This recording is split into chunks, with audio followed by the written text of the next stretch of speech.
Olá, meu amigo, olá, minha amiga. Tá começando o seu programa A Hora do Esporte, o nosso encontro semanal sempre para falar de esporte, com curiosidades, com personagens, com muitas histórias. Hoje a pauta é o futebol. Ah, que paixão esse futebol.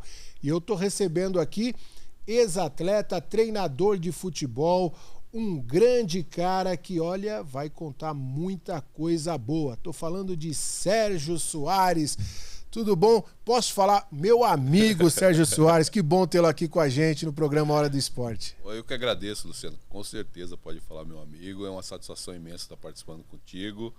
Falar um pouquinho aí de futebol, resenha boa. Parabéns pelo programa. Fico feliz em receber o Sérgio Soares aqui no nosso programa, porque o Sérgio é desde a época que eu era o Foquinha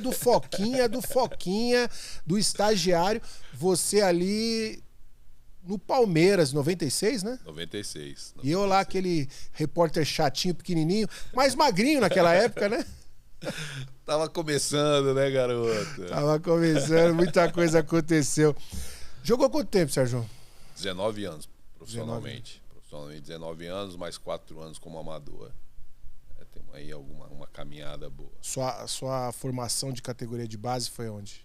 Foi no Juventus. Juventus? Comecei lá no Juventus em 1982, no infantil do Juventus, com o Borracha treinador. E Quem não passou com o Borracha, hein? Muita gente teve essa formação com ele. Né? O Borracha é um grande treinador, né?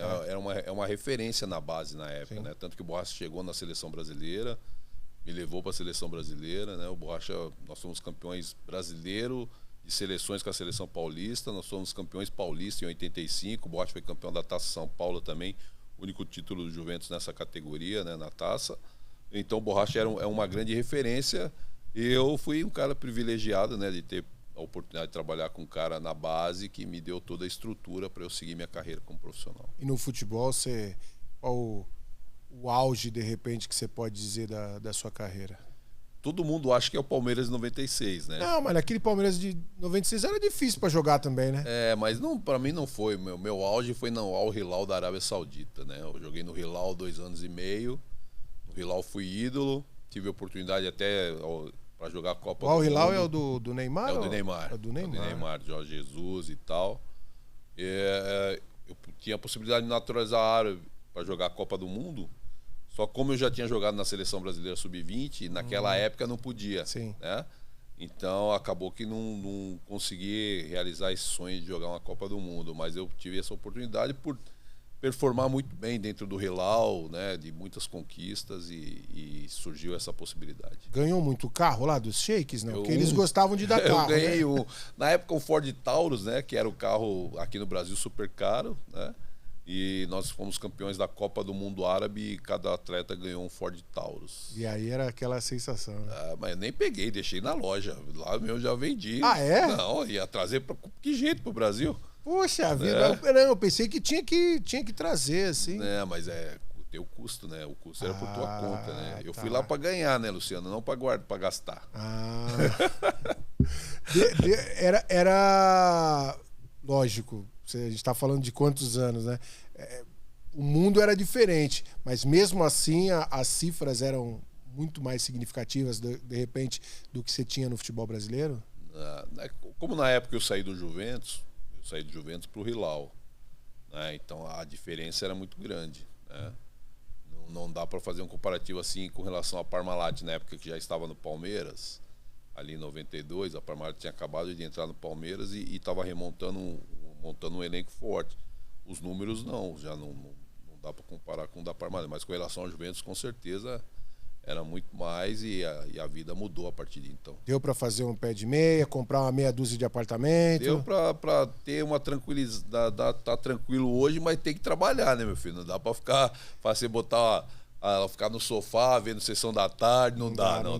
Tem que tomar chuva ainda na cabeça. E tem também a coisa da veinha, né, da paixão, né, por trabalhar, por estar no meio do futebol, que não, isso aí independe de dinheiro, lógico. Chega uma época da vida, não vai entrar em qualquer barca, como o pessoal gosta de falar, mas parar e falar, não quero, Tanto é que a gente vê aí Scolari, que, poxa, passou por tantos clubes, ainda continua, né, buscando alternativa. Nelsinho que assumiu a Ponte, né?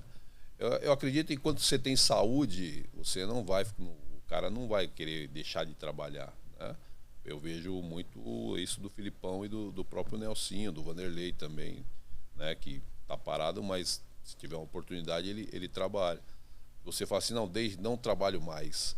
Eu também acho que sigo a mesma linha. Enquanto eu tiver saúde, eu vou continuar trabalhando. E você contagiou ainda a família, né? Porque seu filho é preparador físico dos bons. Viu? A mosquinha ali foi. É verdade, o Caio teve a oportunidade de jogar profissionalmente também, né? Só que ele teve muitas lesões e acabou migrando para a área da preparação física. Hoje é um profissional capacitado, está aí buscando o seu espaço, está conseguindo, né, bons trabalhos, bons resultados. E a gente vê o time com o Caio trabalhando, o time correndo, e é isso que o preparador físico precisa fazer, que o seu time tenha energia. E o Caio está num bom caminho, né? Eu fico feliz que ele se tornou um grande profissional, mas é um cara extremamente capacitado, de muita dedicação. Agora mesmo, nesse período que você que tá mais ocioso, né? Ele está aí, tá estudando, está fazendo curso, está se capacitando ainda mais para poder estar em altíssimo nível. Ô Sérgio, você que foi uma referência, né, nas categorias de base, como você disse, de seleção, de Copa São Paulo, com protagonismo, como é que você tem acompanhado hoje esse processo de formação de atletas? Porque é algo que muito me preocupa, porque tem muita competição, tem muita demanda. Você vê, tem um campeonato, por exemplo, em São Paulo, que a gente está falando. Além da Federação Paulista de Futebol, você tem ali 3, 4 outras competições, onde quase todo dia está girando, mas a gente não consegue revelar, talvez com a mesma qualidade, diante dessa quantidade que é colocada no mercado a todo instante. A época realmente ela é diferente, né? Porque na minha época, para poder falar da época atual, eu preciso falar do passado, né? Não é nostalgia, não. Só tinha 2 competições, que era o Campeonato Paulista e a Taça São Paulo.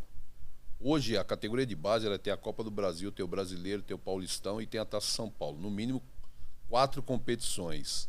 E os meninos hoje jogam como a equipe profissional. Só que a categoria de base, ela precisa de uma preparação, é uma categoria de formação. Você precisa de tempo para treinar, para você formar o atleta, né? E talvez isso é que também seja um dos pontos. É uma questão muito complexa, sabe, Luciano, você falar de categoria de base. Por quê? Porque categoria de base tem vários pontos importantes hoje que precisam ser ressaltados para que você tenha uma formação melhor apresentável, no sentido do atleta na parte técnica, no gesto técnico. E isso precisa ser trabalhado. Com esses números excessivos de jogos e de competições, você acaba não tendo, né, tempo para treinar o atleta, que é o que você precisa fazer, para você formar, corrigir. Eu falo sempre uma coisa que eu, como treinador de profissional, o atleta chega no profissional, ele não consegue chutar de pé esquerdo, ele não tem o movimento do cabeceio. Fundamento, né? Os fundamentos são importantes. E isso você pega na categoria de base, que é no treinamento. Não é você jogar 5, 6 competições e vira e mexe, bota o menino no avião e desce e vai e treina pouco e joga. Não é desta forma que você forma. E isso talvez, né, e como eu disse que é complexo, talvez é um ponto que faz com que a gente não tenha tanta formação com qualidade no atual momento do futebol brasileiro. Eu vejo hoje muito jogo, muita exibição, essa loucura maluca de ter que atuar, ter que estar produzindo conteúdo para gerar vídeos na internet, só que falta muito essa coisa de aprimorar fundamentos básicos. Jogadores que chegam ali a sub-17, sub-20, que muitas vezes não tem nem o conhecimento da regra do jogo. É impressionante, de coisas que você vê cobrar lateral, de zagueiro que não marca, de repente, numa cobrança de lateral, porque fala que o jogador está atrás, está impedido. E, sei lá, isso num volume sem querer ser aproveitador desse cenário que a gente vive hoje em relação à seleção brasileira, mas é uma consequência por uma falta de planejamento, porque o Brasil não é que não ganha a Copa do Mundo desde 2002. O Brasil não ganha muita coisa. O Sub-15 não ganha já tem um tempo, 17 não ganha tem tempo. A gente teve uma medalha olímpica nos últimos jogos, mas sempre com ressalvas. Você não acha que também é um pouco disso, assim, dessa falta de um planejamento maior, que talvez hoje o futebol brasileiro oscile, e aí cada vez mais garotos com 15, 16, 17 anos indo embora, e talvez até com bastante talento, mas aquele momento final de podar, de dar aquele acerto final, ele não é feito aqui, ele é feito na Europa. Então as características, elas fogem das características que a gente tem no Brasil. Eu concordo com você. Eu vejo que a categoria de base hoje, a Europa, ela está querendo levar o atleta cada vez mais jovem para poder terminar de formá-lo e lapidar esse atleta. E isso acaba fazendo com que o atleta brasileiro ele tenha uma característica de um jogo europeu. A seleção, aí falando de seleção brasileira, de futebol brasileiro, a gente vê um jogo hoje de uma forma muito organizacional, que é o que faltava um pouco para o futebol brasileiro. Mas o que era o grande diferencial dentro do futebol brasileiro era um jogo funcional, que é o jogo de movimentação, que a gente perdeu para um jogo, né, da organização que precisava ter. Eu entendo que precisava ter, o futebol precisa estar organizado, mas só como os meninos vão no final da sua formação, vão ser lapidados na Europa, ele acaba perdendo o que a gente tem de melhor, que é a nossa essência, que é o drible, que é pegar a bola no 1 contra 1, enfrentamento. E isso a gente perdeu demais. Você não vê o jogador do futebol brasileiro saindo do lado direito, carregando essa bola em movimento diagonal para dentro, ou sem a bola fazendo esse movimento. Então tudo isso vai muito em cima do que é o término da formação. Mas eu vou para um lado mais abrangente ainda, Luciano. O futebol brasileiro, ele também perdeu a sua identidade. O futebol brasileiro deixou de fazer o que a gente está acostumado a fazer.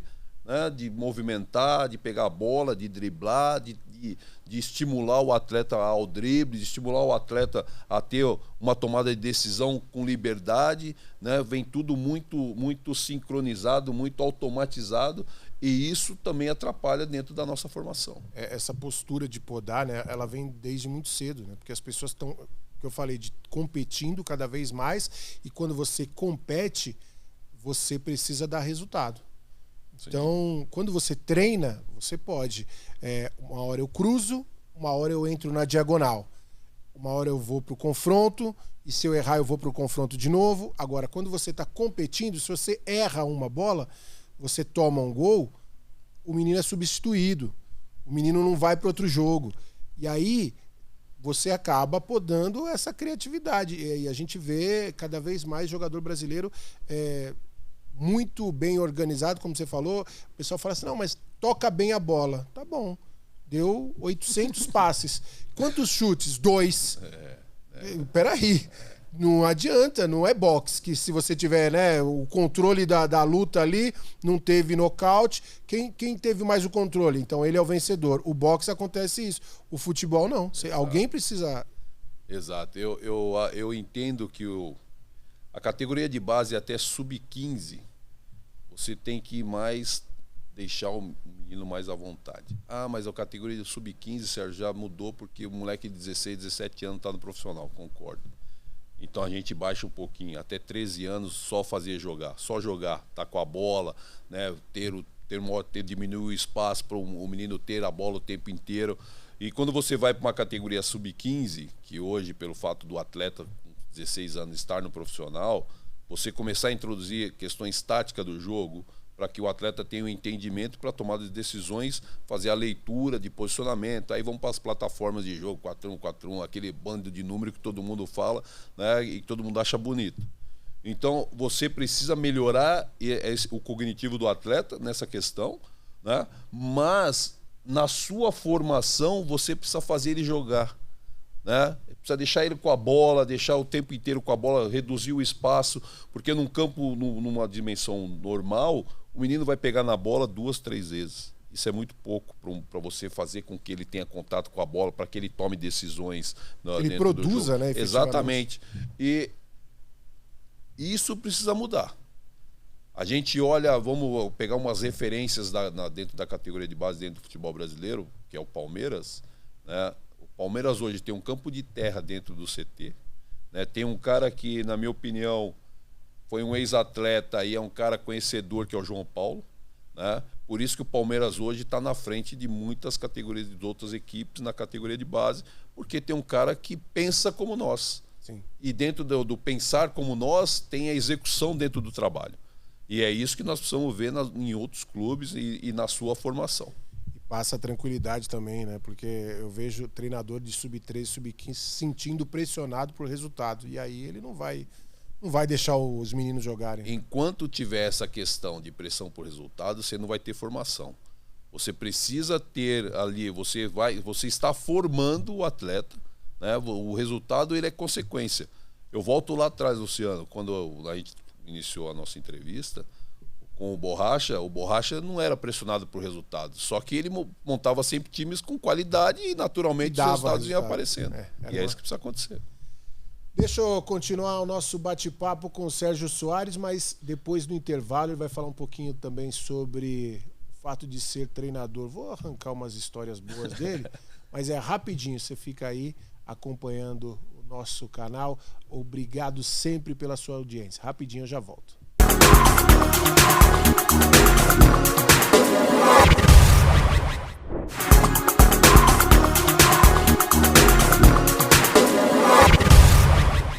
Legal, tô voltando aqui para o nosso programa A Hora do Esporte, hoje recebendo Sérgio Soares, treinador de futebol. Bem, como eu prometi para as pessoas, Sérgio, treinador quanto tempo? 19, né? 20 anos, um ano foi de auxiliar. Você já tá velhinho aí, rapaz. 19 de um lado, 19 do outro, você já o negócio... Ou então você tá dando um gato aí em algumas partes aí. O que eu queria te falar é o seguinte, passou já também por grandes equipes, né? Realizou grandes trabalhos. Aliás, o Sérgio não gosta que eu falo isso, mas eu sempre faço questão de falar.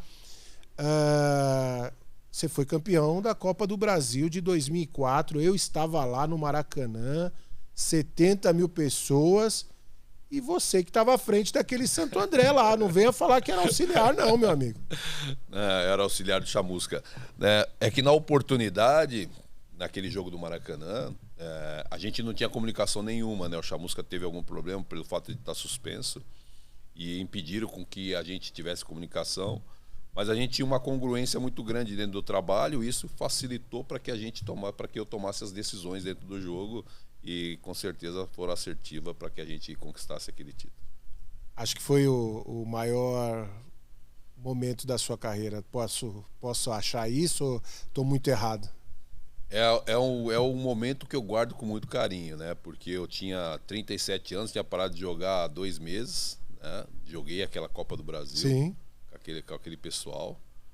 E foi passada uma responsabilidade a qual eu abracei com muita tranquilidade, porque me preparei ao longo da minha carreira enquanto atleta para que em algum dia eu fosse treinador.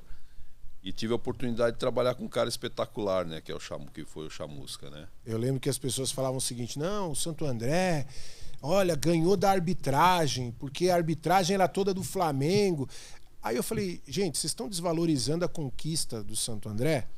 Porque além de dizer, tudo bem, uma eventual dúvida, poderia até, por conta da atmosfera, dar uma bola ali para o Flamengo, mas o time do Flamengo era muito forte também.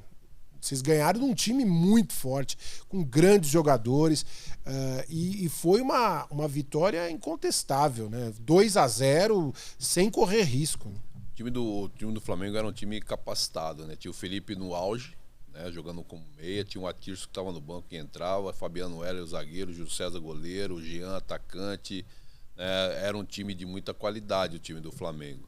Só que enfrentou o Santo André, que hoje a gente fala muito de concentração, né? Aquele time do Santo André já tinha isso, era um time que estava muito ajustado, era um time concentrado. O Santo André, ao longo da competição foi reconstruído, tanto na comissão técnica, quanto na questão de atletas, né? E quando chegou para aquele momento, a gente chegou forte. Tanto que o jogo no agregado, que ninguém fala, o jogo no agregado foram 4-2, né? Foi 2-2 aqui em São Paulo e 2-0 no Maracanã. Nós fizemos 4 gols no Flamengo, né? Não fizemos 4 gols em um time qualquer, fizemos 4 gols. E o Santo André foi um time que, dentro da sua estratégia no jogo do Maracanã, e aí eu tenho que falar do Chamusca, né? A estratégia era segurar o Flamengo no primeiro tempo, dentro da minha análise de como auxiliar, de ver 5 jogos do Flamengo. Eu vi algumas coisas que a gente poderia usar, passei pro Chamusca e foi exatamente isso que nós fizemos. Travamos o Flamengo na primeira etapa e no segundo tempo soltamos o time. Com 6 minutos estava 1-0, com 22 estava 2-0, gol do Elvis, e nós conseguimos segurar o Flamengo com esse placar e conquistamos um título que agora recentemente fez 20 anos, né? Um título onde a cidade inteira guarda com muito carinho. O prefeito homenageou os campeões, né? Teve uma homenagem na Câmara Municipal de Santo André também. Então a gente vê o quão foi importante aquela conquista, a qual eu guardo com certeza com muito carinho. Por quê? Por ter sido a primeira e o tamanho que foi. É uma conquista histórica, num ano histórico para a região do ABC Paulista, né? Porque naquele ano o São Caetano foi campeão paulista, 2004, e aí 2 meses depois o Santo André é campeão da Copa do Brasil, um ano especial. Infelizmente hoje a realidade do ABC é muito diferente, mas estamos falando de 20 anos aí. Agora, sua régua começou lá em cima, né? Virou, vou virar treinador. Maravilha, campeão da Copa do Brasil. E aí depois, rapaz? Começou alta, mas eu sabia que eu tinha caminhos a percorrer, né? Eu acho que a humildade de você saber que você está no início de um trabalho, isso é muito importante, e eu, graças a Deus, tenho isso comigo. Eu entendia o tamanho da conquista, mas eu sabia que a minha caminhada ela estava começando e eu fui atrás dela, né? Eu fui parar no Juventus, da Moca, montamos uma equipe que foi sexta colocada no Paulista, de Corinthians, que tinha Tevez, Roger. Depois voltei para o Santo André e conquistamos. Aí joguei no ano seguinte, jogamos Libertadores. Sim. Né? Então eu comecei campeão da Copa do Brasil, joguei Libertadores no ano seguinte. A maior goleada da Libertadores foi do Santo André, que nós fizemos 6-0 no Táchira na primeira fase. Foi a maior goleada naquela Libertadores. Então foram alguns números que ia dentro daquilo que eu penso de futebol, mas sempre com o pezinho muito no chão, sabendo que eu tinha uma estrada pela frente, e eu fui atrás dessa estrada e graças a Deus consegui pavimentar. E ela começou ali com um acesso com o Santo André na Série A do Campeonato, para a Série A do Campeonato Brasileiro, com o título da A2 naquele ano de 2008. E depois aí fui para Ponte Preta, Paraná Clube, e voltei ao Santo André, onde nós montamos um time que fizemos uma final, né, empolgante contra o Santos. Na minha opinião, de 10 para cá, o melhor Santos, né? Claro que tinha 11 que foi campeão da Libertadores, o Santos, mas ainda coloco o Santos de 2010 o melhor Santos. Neymar no auge, Ganso no auge. E todo mundo pedia os meninos na seleção. Então, assim, Luciano, eu caminhei, bons trabalhos, estive no Japão, trabalhei no Cerezo Osaka, trabalhos de muita qualidade no Atlético Paranaense em 2010, no Ceará 13, 14, no Bahia 15, depois Ceará 16. Levei o São Bernardo primeiro, todo mundo fala, o São Bernardo chega na fase final do Paulista. A primeira vez que o São Bernardo chegou na fase final de Paulista foi conosco em 2016, quando nós pegamos o Palmeiras no Parque Antártico, no Allianz, né, que já era o Allianz, e fui campeão com a Portuguesa. Levei a Ferroviária pela primeira vez na história, a terceira fase de Copa do Brasil. Enfim, foram alguns trabalhos que realmente me enchem os olhos e eu carrego com muito carinho. E normalmente o atleta, quando ele passa a ser treinador, ele encerra a sua carreira como atleta para ele iniciar como treinador, isso leva um certo tempo. Sim. Você foi muito rápido, né? Verdade. Na mesma competição você jogou e foi treinador. Como é que foi essa transição? Porque os caras que você estava ali na resenha, batendo papo ali, de repente os caras tinham que abaixar a cabeça e te ouvir ali. Como é que você lidou com isso? É que, na verdade, eu, enquanto atleta, já tinha uma postura de liderança, né? De respeito para com todos, né? E todos para comigo. Eu me preparei ao longo da minha carreira, na verdade, né? Quando eu volto a falar do Hilal, porque foi ali que despertou o interesse em ser treinador, quando eu tinha 24 anos. Quando o Candinho foi para a seleção, que o Candinho foi o cara que me levou para o Hilal, ele acabou indo para a seleção da Arábia. E quando ele ia fazer a convocação, ele me ligava. Sérgio, e aí, o que você acha desse jogador lá do Hilal? Eu falava, esse aí, assim, quando eu vi, os caras estavam na relação. Daí ali me despertou. Falei, opa, eu acho que eu entendo um pouquinho desse negócio. E a partir daí eu comecei a me preparar, né? Comecei a observar melhor os meus treinadores, né? Tive a oportunidade de trabalhar com o Vanderlei em 96, que para mim foi algo muito importante, né? Eu tenho o Candinho, já até adiantando, eu tenho o Candinho e o Vanderlei como referência de treinadores. Peguei muita coisa dos outros, mas esses dois são os que eu tenho mais, assim, muita coisa que eu peguei dentro do trabalho. E com isso, ao longo da minha carreira, tinha 24, eu parei com 37, né? Foram alguns anos preparando e sempre dentro do campo sendo um treinador e o respeito, sempre trabalhando muito forte, trabalhando muito sério, né? A minha liderança dentro dos clubes era verbal e era também no exemplo do trabalho, né? Então, com isso, você tinha o respeito dos caras. Na Copa do Brasil, eu já jogava com os caras. E os caras também incentivaram, não, o Sérgio tem que ficar, o Sérgio tem que ficar.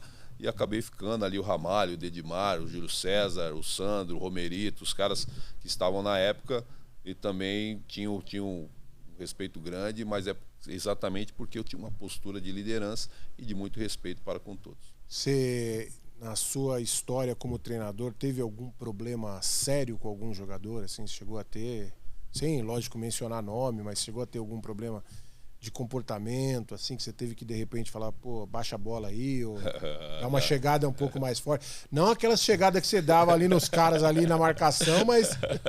Não, tive. O atleta de futebol, né, Luciano, é igual filho, né? Filho te testa o tempo inteiro e o atleta de futebol é a mesma coisa. E eu tive que ter uma postura de líder mesmo, né? Não de comandante, de líder. Eu acho que comandante e líder tem diferença, né? Eu tive uma postura de líder. Eu sempre fui um cara muito olho no olho, né? As minhas tomadas de decisões, que era mais forte, nunca foi nas costas de ninguém, sempre foi chamando um atleta dentro da minha sala e resolvendo o problema diretamente com o profissional. E ao longo da minha carreira eu tive alguns atletas que realmente precisavam, né, ser chamado a atenção. E eu não tive o menor êxito em fazer isso, mas sempre de forma muito leal. Ô Sérgio, me conta uma coisa. Você tomou mais bonde de time de futebol, aqueles que não pagam, como treinador ou como jogador? O que é mais complicado? Rapaz, como jogador só teve um, né, que ficou para trás. E como treinador, o que eu tomei, eu recorri e recebi. Agora estou numa fase final agora, né? O último, foram dois. Eu estou agora na fase final. O que eu recebi foi o Paraná Clube, né? O Paraná não pagou. Os caras ficaram chateados porque eu saí e acabou não pagando um mês de salário, né? Ficar chateado, então não pago. Ficar chateado é um direito que todo mundo tem. Agora, não pagar é outra coisa. Eu entrei na justiça, mas no ano seguinte eu recebi. E agora tá finalizando uma outra situação que eu prefiro não colocar. Tá finalizando, mas não tive muito problema, não. Graças a Deus, ao longo da minha carreira, eu não tive muito problema. Eu lembro uma vez que eu tive um problema de salário na Inter. Eu joguei na Inter em 98. De Limeira. Em 98. E aí os caras ficaram me devendo. Aí o presidente que assumiu no ano seguinte me ligou, pô, Sérgio, vem pra cá e tal. Falei, não vou, só se vocês me pagarem. Não, vem pra cá que a gente acerta. Aí embutiram o que eles deviam do ano anterior, no ano seguinte, aí resolveram e pagaram. Tem uma muito legal. Quando eu joguei no Guarani em 95, o seu Beto Zini era o presidente, né? Grande Beto. O seu Beto ficou me devendo. E eu tinha ido pro Japão, e quando o seu Beto soube que eu estava voltando, ele falou, Sérgio, volta aqui, vem trabalhar. Eu falei, seu Beto, você precisa me pagar. Se não me pagar o que ficou para trás, não dá para eu ir. Você quer aumentar a dívida? E aí eu não tinha nem botado na justiça o Guarani, que o seu Beto era um cara gente boa, assim, eu gostava dele. Fala, seu Beto, o senhor me paga aí a gente vê. Não, pode deixar, vou botar na sua conta. Botou na minha conta, na outra semana eu tinha voltado pro Palmeiras. Cara... eu acho muito complicado quando eu converso com treinadores, porque você ser avaliado pelo trabalho diretamente dos outros, né? Porque, lógico que quando ganha, ganha todo mundo, quando perde, perde todo mundo. Mas às vezes você vê um time perdendo o jogo porque, cara, o atacante perdeu 3 bolas debaixo da trave, o goleiro tomou um frangaço, o zagueiro não marcou, e aí, o técnico é demitido. Esse é um negócio complicado também na profissão, né? Luciano, o que eu vejo assim da avaliação do trabalho do treinador, você tocou num ponto onde o cara perdeu o gol, o cara não conseguiu finalizar, o cara, a hora que a bola chegou, aconteceu alguma coisa. Na minha opinião, o trabalho do treinador aí tem que ser avaliado se o time não consegue criar e nem neutralizar ações do adversário. Você tem um time que não tem um comportamento defensivo adequado, você tem um time que não tem um comportamento ofensivo adequado. Na execução da ação, ela fica para o atleta, não tem como, né? O treinador ele precisa criar subterfúgios para que crie componentes de você chegar no gol do adversário, de você estar... Essa situação é a obrigação do treinador, né? No setor defensivo é a mesma coisa, tem uma defesa bem postada para tentar neutralizar as ações do oponente, mas ações individuais, ela não pode avaliar o trabalho do treinador, né? E a gente vê muito isso dentro do futebol, né? O trabalho do treinador é avaliado pelo que o atleta executa lá dentro, mas ali é a questão técnica do atleta, é o emocional do atleta, é ali que responde. O treinador não pode ser responsável porque o cara foi ali, fez um cabeceio, um gesto técnico e errou. Agora o treinador tem que ser avaliado. Criou uma situação de lado, por dentro, não sei o quê, e a bola chegou lá. É desta forma que eu vejo que tem que ser avaliado o trabalho do treinador. Só que, infelizmente, no futebol brasileiro, a gente não avalia desse jeito, né? A gente tem recentemente aí o Fernando Diniz, que foi mandado embora do Fluminense, e eu tenho certeza que o Fernando foi mandado embora com uma dor enorme do coração por parte do presidente, por parte do Paulo Gione. São pessoas que adoram o Fernando. Sim, o Fernando também adora ele. Só que os resultados eles não estavam acontecendo. E acabou que aí, na minha opinião, aí eles entenderam que tinha que trocar. Eu já acho o seguinte, tem um diretor que você conhece que ele falava uma coisa e eu concordo com ele muito. Chama-se Sérgio do Prado. Sim. O treinador precisa saber surfar a onda. Só que aqui no Brasil, nenhum dirigente deixa o treinador surfar a onda, porque eles tiram antes da onda ficar alta. Se o cara sabe surfar a onda, ele vai passar a onda alta, vai vir pra marolinha e aí vai recuperar. Só que no Brasil não tem essa oportunidade. Perdeu, tá fora. Sérgio, como que o pessoal consegue te acompanhar por redes sociais? Sei que você também é muito ativo, palestrante, sempre está dividindo conhecimento com muita gente. Passa pra gente, por favor. Eu tenho o Instagram, @oficial Sérgio Soares, né? Tem alguns conteúdos lá. Agora, próximo aí tem algumas palestras no sindicato, né? Tem um novo projeto aí que a gente que a gente deve iniciar aí, e eu devo botar no meu Instagram para estar aí participando a vocês aí esse novo projeto.